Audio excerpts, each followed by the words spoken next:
doimo sen bilan. Chiqqan tepaliging juda ham baland bilaman.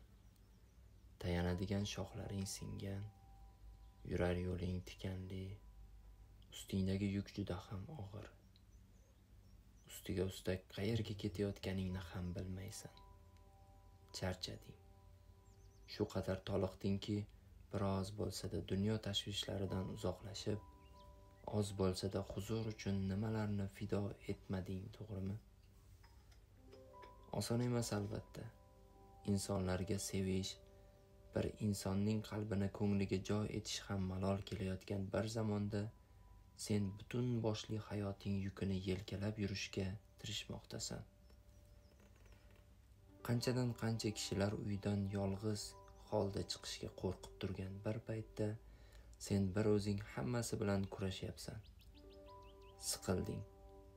Shu qadar siqildingki, ba'zan jonimga tegdi hammasi deb barchasidan voz kechib, endi nima bo'lsa bo'laversin deyapsan, to'g'rimi? Gaping bir tomondan to'g'ri-yu, ammo nima bo'lganda ham o'zingni yo'qotma.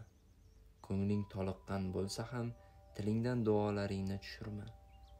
Oyoqlaring yalang va yurar yo'ling tikanli bo'lsa-da, olg'a qadam bosishdan voz kechma.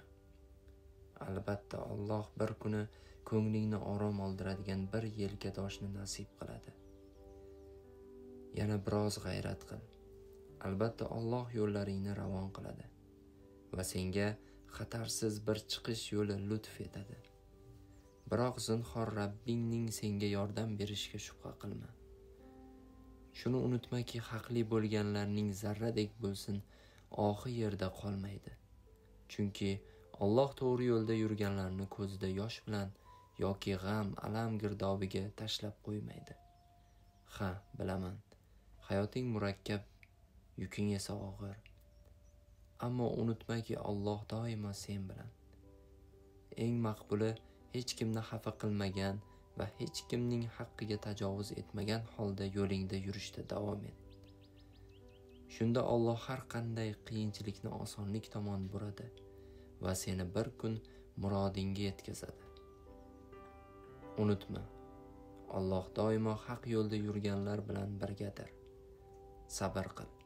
Shunda hammasi tugagan payt g'alaba qozongan sen bo'lasan.